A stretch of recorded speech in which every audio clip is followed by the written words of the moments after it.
Bom dia a todos, é um prazer estar aqui, muito obrigado pelo convite. Eu tenho a responsabilidade de abrir e, felizmente, nós vamos tratar do tema mais nobre do futebol, né? Depois vocês vão ficar falando de ortopedia, então agora aqui nós vamos falar de uma coisa mais importante, que é a fisiologia do exercício, não é? Eu vou reduzir e tentar mostrar para vocês o que a gente tem feito ultimamente lá no Palmeiras em relação a determinar as características fisiológicas e metabólicas dos jogadores de futebol. Rapidamente, né, isso a gente já tem esses dados bastante definidos, né? A gente tem aí como média de idade dos jogadores em torno de 25 anos. A tendência ao longo do tempo é que essa idade média aumente, né, graças exatamente à longevidade que os jogadores estão conseguindo obter, principalmente em relação aos trabalhos preventivos que são feitos. Em relação ao peso e altura, a variação é muito pequena no mundo, né? Talvez a gente fique um pouquinho mais pesado que o resto do mundo, mas quando se pensa na porcentagem de gordura, a gente vê que a gente também está dentro de médias mundiais.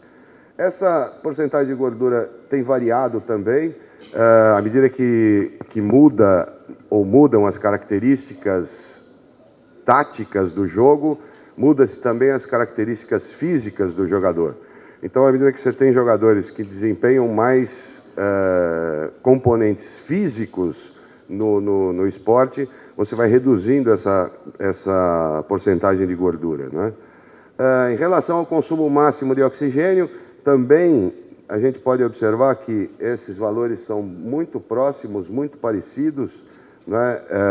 O futebol é um esporte, talvez, do mundo, o esporte mais democrático, onde você tem diversas características metabólicas, genéticas, que podem atuar. Você tem indivíduos muito altos, muito baixos, muito resistentes, muito velozes, mistos. Então você tem uma democracia aí, né? Diferente, por exemplo, do vôlei, que hoje em dia a tendência é indivíduos cada vez mais altos, né? O indivíduo talvez hoje de 2 metros não consiga nem ser levantador. E o futebol traz essa democracia para o esporte, né? Fazendo com que todos possam exercer a sua função. Em relação aos limiares, né? O limiar anaeróbio, a porcentagem em relação ao consumo máximo de oxigênio está em torno de 45 ml por quilo por minuto, em torno aí de 75% a 77% do VO2 máximo. Então, também parâmetros bastante homogêneos em relação ao mundo de uma forma geral. E agora, particularmente, em relação ao que a gente tem feito mais recentemente, com o uso de GPS e a medida da frequência cardíaca. Antes que eu coloquei o nome aqui, eu queria só dizer que os jogadores aí citados me autorizaram a colocar o nome deles, né? Então, e vocês sabem que esse GPS nos dá inúmeras informações, né? Essas informações variam de clube para clube, como é que se utiliza isso, ou como se utilizam essas informações. Mas é um número enorme de informações. Então, a triagem disso, evidentemente, que tentando-se avaliar o desempenho do atleta, avaliar o desempenho da equipe como um todo, e depois o auxílio desses dados para a prescrição de atividade física. Nós vamos mostrar aqui médias do grupo do ano passado e deste ano, mas a gente também tem gráficos, que eu não vou mostrar aqui por causa do tempo, mas gráficos individuais, né, do desempenho individual de cada um desses atletas e em relação a diversas variáveis que a gente vai discutir um pouquinho aqui. Então, uma das, talvez, variáveis mais importantes seriam esses números de ações que os jogadores executam durante a partida. A nossa média ela é ligeiramente inferior à média internacional, que está em torno de 1.000 a 1.100 ações. A nossa média no clube é um pouquinho menor que isso, em torno de 980, 990 ações durante a partida. Essas ações são divididas homogeneamente, ou pelo menos espera-se que sejam, durante o primeiro e o segundo tempo. Isso também é um fator que pode mostrar índice de fadiga desses jogadores, se a diferença entre o primeiro tempo e o segundo tempo for uma diferença bastante acentuada. A distância total percorrida pelos atletas, né, que nós depois também vamos ver essas médias, tanto nossas quanto internacionais, e a mesma coisa também em relação ao primeiro e ao segundo tempo. E talvez uma divisão mais importante seja essas ações executadas e a distância percorrida, mas em velocidades diferentes, né? Quanto dessas ações foram executadas em velocidades mais elevadas, em velocidades moderadas ou até mesmo caminhando? Em média, ocorrem 92 ações acima de 14 km por hora, né? Então, nós estamos considerando aí que os limiares dos atletas estejam em torno de 14, 15, 16, alguns fenômenos aí em torno de 17 km por hora, mas mais difícil. Mas, então, essas ações seriam ações de predominância anaeróbia, né? E fazendo-se, então, o cálculo de 92 ações percorrendo 906 metros, a gente teria uma média de 9,8 metros por ação executada desses atletas, né? Quando a gente fraciona isso, então, como eu disse anteriormente, comparando o primeiro e o segundo tempo, tanto em relação ao número de ações, como em relação à distância percorrida durante a partida.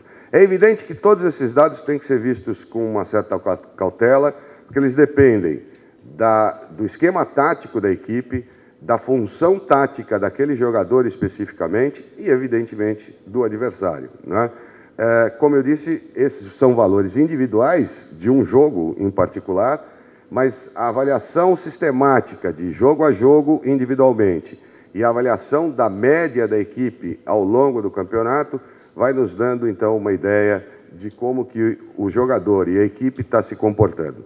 Eu sempre faço essa analogia com uma fotografia, né? Quer dizer, na verdade, nós tiramos uma foto desse jogador durante essa partida. Se no próximo domingo eu tirar outra foto, na outra quarta-feira tirar outra foto, no outro domingo tirar outra foto, eu vou tendo um filme desse jogador. Aí eu vou começar a entender como é que é o comportamento dele e o que está ocorrendo com ele, né? Como eu disse anteriormente, usar isso para avaliação do desempenho, mas também para a prescrição do treinamento e possíveis correções de algum desvio que a gente encontra aqui pelo caminho, né?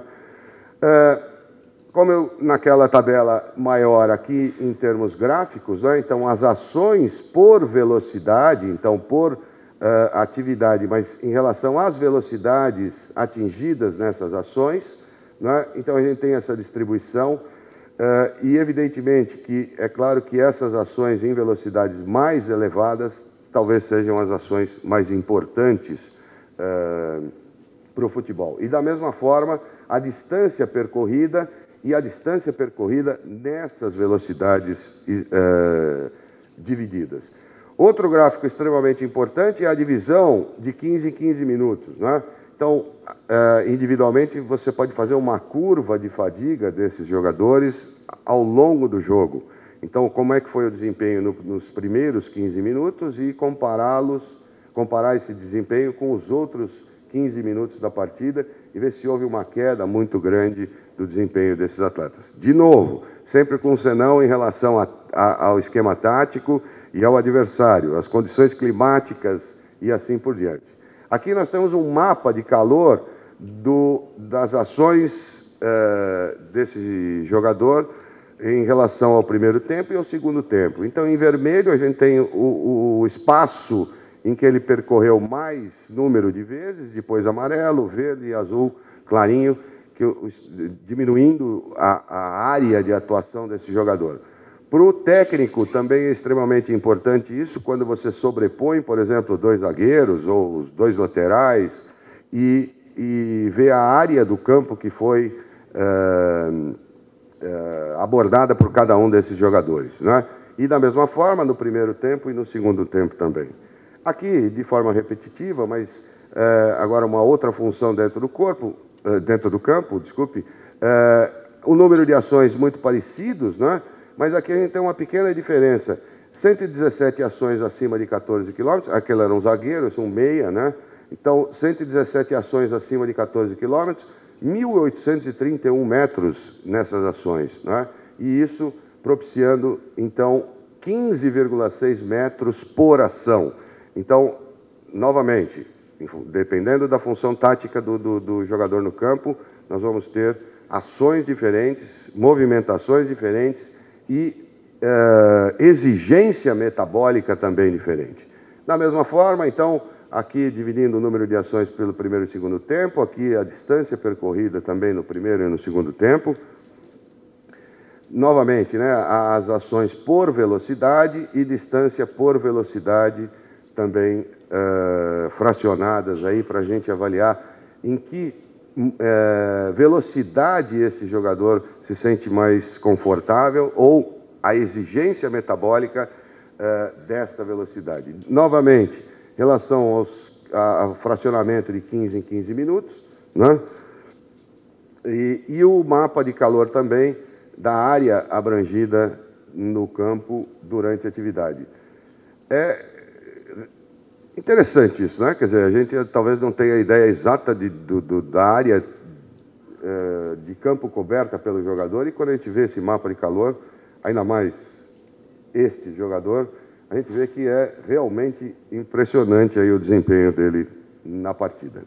Quando a gente faz a análise da frequência cardíaca, em azul aqui nós temos a frequência cardíaca durante a partida, né? Eu reduzi a sensibilidade para não ficar uma coisa esteticamente ruim, né? Senão teria uma variação enorme de frequência cardíaca, mas só para observar o seguinte: a frequência cardíaca média durante a partida é de 165 batimentos, a frequência cardíaca no teste ergoespirométrico, né, a 16 km por hora de 162 batimentos.